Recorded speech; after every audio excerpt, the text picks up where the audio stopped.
Welcome back to the Shankly Sessions, the Liverpool podcast we bring you each and every week as part of the upper tier on the Dynamo Podcast Network. Head over to YouTube, smash that subscribe and bell notification button. Joining me tonight, match reaction. Brentford 3, Liverpool 3. Dean and Craig, how we doing, man? Absolute toxic. Yeah. Craig, Understatement. Craig, we'll start with you. While our good man down below gathers his thoughts, I'm sure he's plenty to say. I don't blame him. Look, we didn't get off the fucking couch today. It's fucking embarrassing. No disrespect to Brentford. The results go your way that early on in the fucking day, and you have the whole fucking day till 5:30 to get yourself fucking going, which you should anyway. The form that we've been in, and the icing on the cake, Villa beating fucking United at Old Trafford and Chelsea losing to City, which we probably would have said a draw would have been handy in that, but here, look at one of them lost. We're going into the game, 1 goal conceded. We knew it was going to be a tough ask, but we did think we'd get through it, and we'd probably keep a clean sheet. We self-implode. None of them fucking showed up today. I don't really think it's about, Brentford fucking showed up today, fair play to them. Not really. We fucking let them. We let them get into the game. We look at the defending for each goal is fucking shambolic.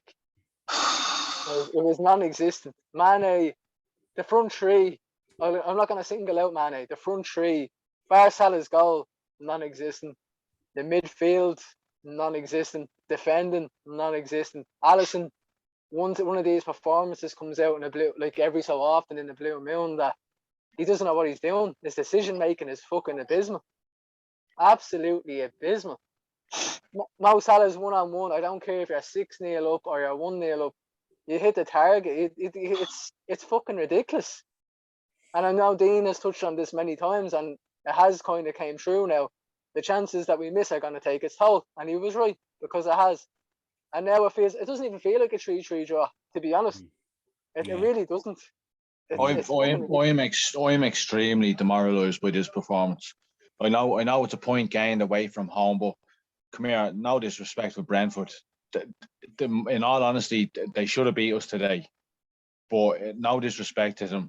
Liverpool, regardless of who was missing through injury, and it was realistic. Like, we've had a full strength back five. We had our front three. We were only really missing Thiago or Keita. We should be wiping the floor with Brentford. I don't care about how. I said last week that Brentford won't fear us. They didn't fear us. They did not fear us. They showed us zero respect. It looked like it was the other way around. It looked like Liverpool were going to meet Premier League champions, Champions League. We shit ourselves today. We really, really shit ourselves today. Curtis Jones, what a goal. Unbelievable goal. He looked lost on that pitch today. He was pulling out tackles. He was trying all this fancy shit. It's not going to fucking wash. As Niall says, it's not going to wash, especially going there. They were up for it, each to their own. It was like the fans were on the pitch with them. They did not care who they were playing today. That could have been Pep Guardiola's Barcelona today. They wouldn't have gave two fucks. We were fucking shy today. Again, 16 attempts on goal. Brentford had 4 shots on target and scored 3. Unlucky that the goal to make a 4-3 didn't count. We were fucking. I'm absolutely fuming. I'm not even gutted. I'm absolutely fuming that that's the way we turned up today. With the way the results went this morning, we wanted City to win today because we didn't want Chelsea to stay on their heels. Now, fair enough, we're still a point ahead. I'm not confident at all of next weekend when Man City come downfield. I'm really not, and I know it's probably just a once-off and going there and under the cosh because of the Brentford fans. City laid down a marker today. Chelsea couldn't get near them for 60 minutes, and I'm afraid that if we turn up next week, I know it's going to be a different story at Anfield, but if we turn up that way next week, Man City will tear us a new arsehole and walk out of Anfield with a player hanging from a flagpole looking like the Japanese flag saying, this is our title and we want to keep it. Performances like that today just aren't going to wash. It's as simple as that. The defending, Trent Alexander-Arnold, I know we put our hands up at times and say he's the best right back in the world. He showed again today why people are highly critical of him. Alisson, all these magnificent moments he has, he showed again today that he's prone to that moment of madness. I'm absolutely lost for word. I'm just fuming. I'm genuinely fuming. Yeah, it was a poor performance, really, all round. I mean, there's nothing you can really take out of it. Maybe Fabinho was decent, but overall, I think our midfield was porous. I think Trent so many times cut out of position. I thought Robbo was way off his game. I thought the opportunities that we had, we should have scored a lot more. I thought the opportunities that they had, they should have scored a lot more. But we did say it was going to be a difficult place to go to, and it is a place where a lot of teams are going to drop points. I mean, Brentford there are no pushovers. They've beaten Arsenal, and they've shown it on the first day of the season that this is going to be a very difficult ground to go to. We always talk about it. This is going to be, your Ellen Road, your Villa Parks, your Turf Moors. This is going to be a very difficult place for teams to go. I agree. We had a massive opportunity today with the earlier results going our way. Somewhat. I mean, I know City won, but somewhat going our way and opening the door for us. I suppose the way I'd look at it is, if we're going to have a performance like that, I suppose I'd rather have it away at Brentford and get a draw and get a point and go a point top than to have it next week at Anfield against City. If there's something I can take out of the game. But I don't think it's a great result or a great performance in terms of we're staring into a tough away leg now against Porto in the Champions League, followed up by Man City at home. Now, the worry, go ahead. The worry, sorry for coming across here. The worry is that you could see when the final was, that game took mountains out of the players today. It really took a lot out of the lads today. And going over to Porto, who are no pushover by any means. This isn't the Porto team that we went over to 2 years in a row and hit them for 8, I think, in the Champions League. Plus, it's not a knockout game. So we're going over there. Their fans are going to be looking at the performance today and thinking, we can really get at them. Like, there's going to be twice the crowd at Porto, and we know what these Portuguese fans are going to be like. They're going to be screaming, baying for blood on Tuesday. And that Pepe is going to have these all wound up to pieces. And, I know you understand what you're saying. You'd rather just get it out of the way now, and with the results kind of going their way, and we still have that point advantage and all. I just genuinely thought that, not that we were going to go out and lay a marker and beat them 5 or 6 or 7-0, but I thought we were going to go out and show that teams behind us slipping up, we're going to fucking snatch at that, and I'm just really, really disappointed. I suppose the positives we take out of it, Mo Salah, 100 goals. Unbelievable, albeit he went missing in the game for large portions of that game and had a couple of opportunities that he really should be putting away. You know what I mean? He should have had a brace or a hat trick today. Let's be honest. Again. Yeah. But on the flip side of that, I suppose you have to be creating these chances to miss them. And eventually, as you said, Dean, we will go up against a team where this will click and those chances will go in, and some team's going to be on the back of a hiding. And hopefully it's either Porto or Man City this week coming.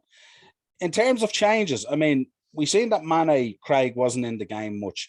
In terms of changes looking into Tuesday's game against Porto, you could have brought Divock. Why not bring Divock on? He's after getting a goal during the week. Why not? You're a manager. Yeah, this is what you do. You don't say, "Oh no, I'll leave Sadio on because I don't want to fucking upset him." Fuck him. If he's not playing, he's non-existent. Get him fucking off. Get Divock on and let him prove a point. I've been saying this for a long, long time. There's too much. Not complacency, but again, typical today. 2 players.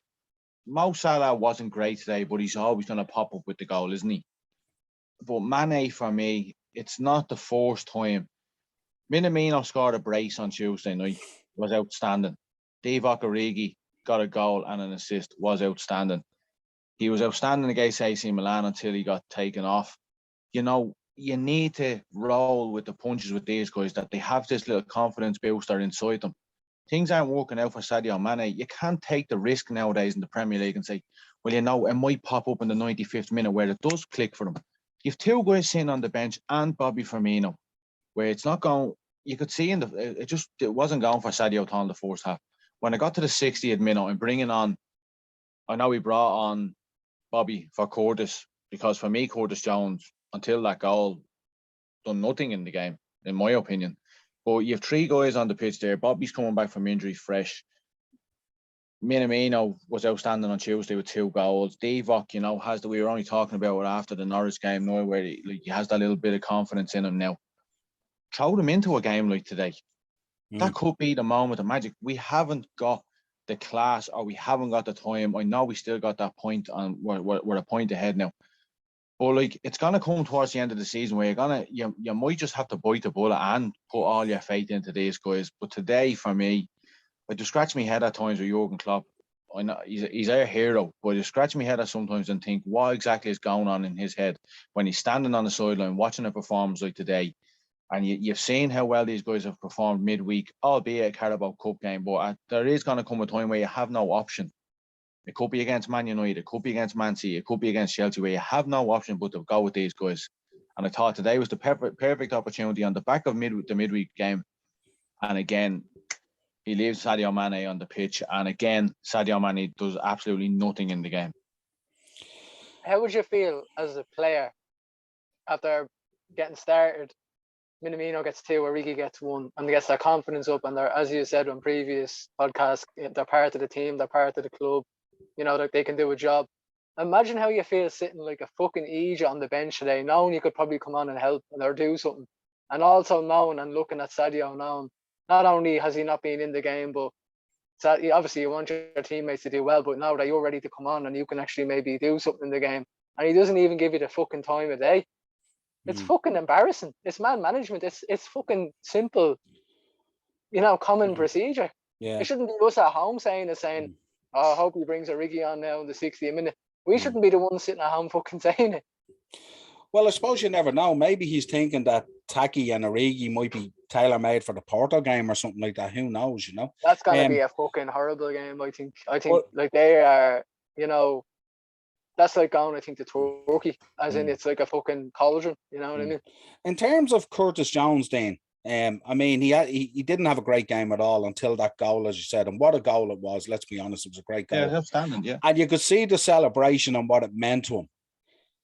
Should we maybe have waited, maybe give him another 5 or 10 minutes and see would the goal have lifted his performance, or what was you thinking? Like they decided to sub him off, so sub him off. Yeah, definitely. Again, I'm not going to criticise Jurgen on the decision, but you probably look at it when he scores the goal and say, look, Bobby, 5 more minutes. Let's see, can he like build off this, create another bit of space? You know, might get an assist, might pop up another goal. Just have that bit of fucking fire about him now. And again, just whipped off straight away. But these are things that we can't change now. Like I know, even with the result and all, like I'm just watching the highlights of it here again. I feel like just pulling the telly off the wall, just throwing it out the window. And we're on the top floor, so if we do throw the telly out the window, it's a case of having to buy another telly. I'm just so frustrated. Or me going Bailey out somewhere if that telly hits someone. I know, like you look at Man City, like they've lost the Spurs and they drew to Southampton. Man United lost today. We laugh at that another time, but like it's so frustrating when I can't even look at that goal. That what can't pronounce his name. The Trent mixed up with the third goal for them. Ethan Pinnock's goal. Like, how did that ball even get all the way across? Boys getting paid so much money to make these mistakes. Jesus fucking Christ. Well, I suppose that from that point of view, really, when you step over the white line onto the pitch, like football doesn't know what your paycheck is. It doesn't matter, you know what I mean? Like you see it with Jadon Sancho at United, 73 million, massive money, hasn't done a thing nearly since he went in there, you know. So like your wages and your value is irrelevant in these things. If you're out of form and you're not playing well, you're out of form and you're not playing well. But I thought the boy Curtis, he didn't have a great game, but he did crop up and score a brilliant goal. And I thought his celebration and the pumping of the chest and the slapping of the crest and all that, I thought he was pumped up for it. And then he must have been so deflated that they just went, yeah, you're off. Yeah, you could see in him when he was coming off the pitch, you know, he literally dragged himself around. That was a long way back. The Scouse lads in the team, like, it means an awful lot to him. And I'd imagine that when that ball went in, he knew he wasn't having a great performance. So I think everybody could see the relief in him. You know what I mean? So you would imagine that the manager would turn around, look, Bobby, let's give it 5 more minutes. Let's see how this goes. Let's see how he goes off this. Maybe have a look at the structure then, and maybe take off a Sadio, you know, and leave Curtis on and let him build off that momentum. But look, at the end of the day, we'll never know what's going on in Jurgen Klopp's head. And, you know, again, all credit to Brentford, because in my opinion, they deserve 3 points today. Yeah, I think on the balance of it, I don't know whether they deserve 3 points. I think they played really, really well and above themselves, and they held us to a draw. But I think they had chances and we had chances. So on the balance of it, I think a draw was probably a fair result. Albeit, I think, like, you know, in terms of levels and stuff like that, we should be so much better than them. And we just simply, as Craig said, didn't get off the bus today, didn't show up. There were so many bad performances around the pitch. But on the flip side, that I would say, with such a bad performance like that, to still come away 3-3 with a point, Salah getting 100 goals, you know, top of the league, still undefeated. You know what I mean? I know Liverpool fans tonight and ourselves, of course, were deflated that, you know, we should be going there and we should be winning and we should open up that 3-point gap. But we didn't. And I suppose now we have to look to Porto and look to Man City. A huge week coming up for us now before this break. And we just have to knuckle down. Jurgen has to try and fix that. My guess is, I mean, is he going to ring the changes? Does Origi come in for Tuesday night? Does Mane go out? Sorry, go ahead there, Craig. Go ahead. Sorry, then. He might bring Firmino even in to lead the line, you know, a bit of work rate. But why not even go Origi, Minamino, and even Bobby? I know Origi can play wide forward as well, but I don't mean bring them in for the sake of bringing them in. Actually use them as a fucking squad, not just in the Carabao Cup. Play them, and you know, we support them as the 11 that we have on the pitch. That's what we want. We want changes, not for the sake of it, or to rest Sadio, or to rest. If they're not playing well, take them out. No one should be untouchable in the 11. Nobody. I don't. That's the thing. Anyway. But that's the thing. You look at performances like today, where a lot of people didn't stand up, and in my opinion, they look like they're untouchable because Jurgen is not turning to a Divock and saying, "Right, let's go. You have a bit of fire in your belly. On you go. Prove him that there's a bit of competition there. Taki, let's go, lad. There's a chance. Get out there and win the game for us." Lads again left on the pitch. You know what I mean? Again, it comes down to, look, when it comes to January, you know, our front three could be Bobby, Origi, Minamino, or Jota, Bobby, Minamino, where we can't turn to Mo and Sadio, and we have no option but to play these guys. These guys need a reminder. Look, you're on a good wedge monthly. There's guys there that are on a lot less than you, but want to take your place. And as you said, Craig, like, these lads are sitting on the bench. What message do they get when they're trudging down to their car now, when they get back to Liverpool, saying to themselves, Minamino, for example, I've been outstanding on Tuesday night. Two well-worked goals, you know, two like poacher's instinct goals. What do I need to do to get a run out? You know what I mean? How can we play then? He would have been sitting on the bench today, looking at the performance from the front three. I know that Mo scored, and I know that the Jota scored, but they could have probably had a hat-trick each, let's be honest. You know what I mean? And probably sitting there thinking, they're not getting the rub of the green today. They could have scored 2 or 3 each. I'm sitting here, in his mind thinking, I can get on there and score the winner here and be a hero. You know what I mean? But he doesn't get that chance. And talking about going forward to Tuesday night, in my opinion, he has to start the 2 boys, because today took an awful lot out of the boys. And let's be real, you know, I know the Porto game, a win on Tuesday night, you know, it's a long way towards getting out of the group. We have to beat Man City next week. We have to get 3 points next week, in my opinion. We can't be letting Chelsea and Man City come down field and take draws off us. It's as simple as that. We have to win next week. We need to lay down the marker next week, whether it's a 1-0 in off the corner flag, or for some strange reason it goes in off the corner flag. I do not care how to go. We need to get 3 points next week. Can I ask both of you a quick question? Is it not a concern that if we don't use Origi or Minamino until we have to in January, what kind of mindset are they going to be in? What kind of match shape are they going to be in? You can't just expect them to come in January because the 2 lads are going to the AFCON and lads, you do a job, you know, it's not going to work like that. Me and Niall spoke about this last week. You know, I've been highly critical of Divock, but I've seen people get quite personal and stuff with their criticism. My criticism has always been that he's just not the standard of the front three, and I've left agree with that. He's a cult hero. He'll never be forgotten for some of the nights he gave us. But I've always said that he's not good enough. Now we're at a stage where we have to rely on Divock Origi. So, as you said, and me and Niall said last week, give this guy game time whenever we can. He needs to hit the ground. He needs to get himself up to speed with how we play, exactly how we play for 90 minutes. You know, if you imagine for instance, like these boys go on a run now and the front three are scoring goals for fun, and then you just turn around to Divock in January and say, right, pal, off you go, in and lead the line. We're neck and neck with Chelsea and City at the top of the league. We need to be winning games. You're the man we're relying on. It's impossible for a person to come in and do this. So he has to be getting game time. And again, I don't know why, after his performance against Villa and his performance the other night against Norwich, that he was not given at least 10 minutes tonight. Yeah, it's definitely a conundrum, all right. And the one thing about Divock Origi as well is he's a confidence type player. So unless he gets a bit of time and feels real part of that team, pulling him off the bench cold every so often, it's just not going to work. The one thing I would say though, in favour of Klopp, I know his in-game management today was a bit questionable, but I think he has started to ring the changes and he has started to use rotation, and we would expect him to rotate on Tuesday night against Porto. Now, whether that delivers the result or not, I'm not too sure, but I'm sure those lads are getting a right ear bashing at the moment about today's performance. That back line today was absolutely shocking, and especially Alisson. I was shocked at Alisson, and I sort of felt for it that first time. I said it to Craig on Messenger when we were talking. That first ball that he half came for and he got caught out.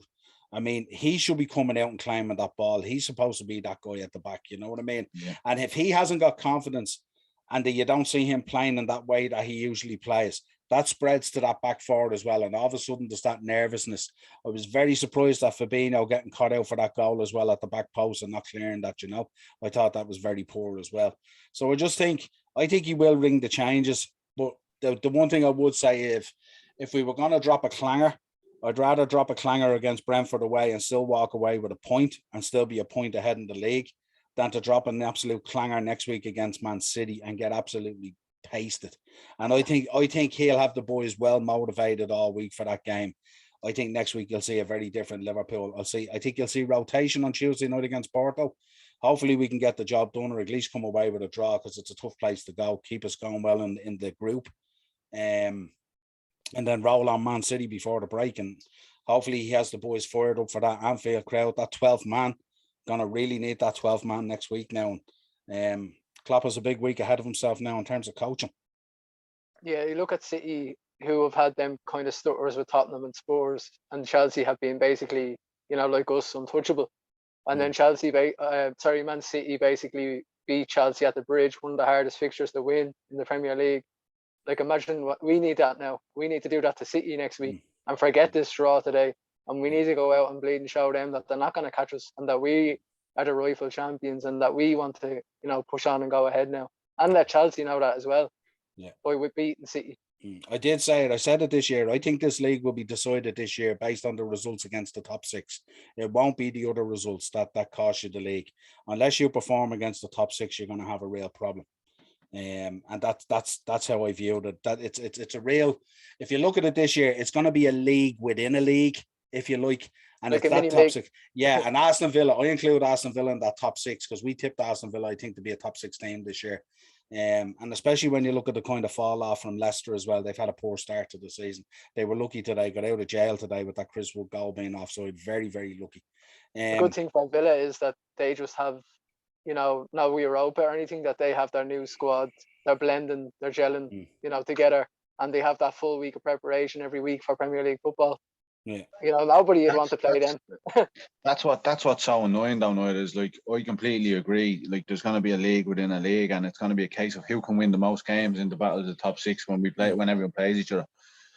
But like, as I said last week, Brentford won't fear us whatsoever. They're not gonna hide and just roll over. And I don't think anybody fears playing Liverpool anymore. Let's be honest.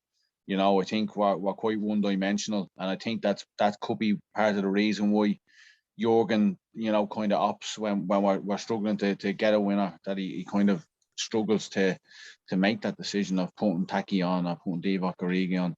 But you know, games like outside of that little mini league at the top of the table, Brentford, home or away, like you realistically you should be winning. You know, I think a lot of teams will struggle going there, but I can see the likes of City going there and murdering them. I can see maybe Chelsea going there and picking up a win. Like, it's just so frustrating.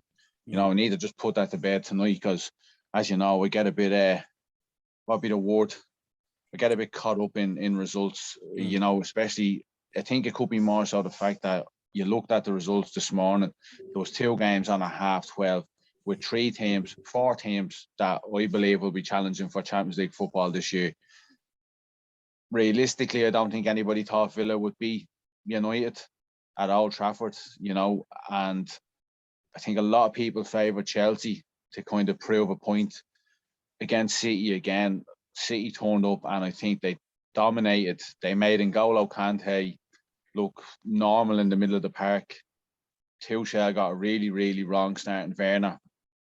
He proved my point today that Werner is not up to it at all in the Premier League. And then Villa beating United. Last year looked like they relied on Bruno a lot. In my opinion, they're relying on Ronaldo now. That's their go-to guy, and if he doesn't click, you know, it doesn't click for them. But I was convinced we'd go there today, and even if it was a 2-1 or a dogged 1-0, we knew there'd be goals. Though, let's be real, like, I just didn't see us conceding 3 today, and in the manner that we did. So look, I think we just need to put it to bed. We come on to Tuesday now. Hopefully we can get the result over there, and then it's the big one next week before the international break, because, you know, this I know it's only 7 games in. This is really one of those games where it's a fucking Super Sunday. Yeah, well, this is definitely, I mean, you know, these early games in the Premier League, these are the games where you lay down the marker. This is where you kick on and then you separate yourself, the men from the boys, really, you know. So, but it's going to be 2 massive games coming up this week now. Klopp has very little time. He only has 2 days to prepare his team and lift them up again. I think he will ring the changes. I think there's no doubt he identifies exactly what we see and what we identify. He's by no means naive, you know. Albeit a little bit naive maybe in his tactics in game play. I think the good shouts there for Origi and Taki to have come on today and maybe change it up and do something different. Put Origi and probably Simiskis, because I thought Robbo was way off it today. Yeah, I'd agree. Absolutely. I think Tsimikas has done himself nothing but good, and his delivery's been absolutely outstanding. Another situation, if Robbo isn't on it, why not start Tsimikas? No one should be untouchable. We cannot go into the international break with a loss to City. We can't come back after a loss from that, after the break, and go again. I think we struggle. And I think City will come back in great momentum. And if you win at Anfield and win at the Bridge, you know, what does that do for you? You know, for anybody. Jesus. Exactly. Massive. Well, look, we look forward to this week coming up. We've got some great football matches coming up. So we'll put this one behind us. We'll chalk it down to a bad performance all round. But we will highlight, of course, Mo Salah, 100 goals, absolutely outstanding. Albeit, you know, a little cloud over the game, obviously, that puts a little shine on it, you know. But until next time, this has been your Shankly Sessions. Instant match reaction. Brentford 3, Liverpool 3. Liverpool slip up with a chance to put a bit of space between themselves and the main rivals. Until next time, man, roll on Tuesday. Cheers. Peace out.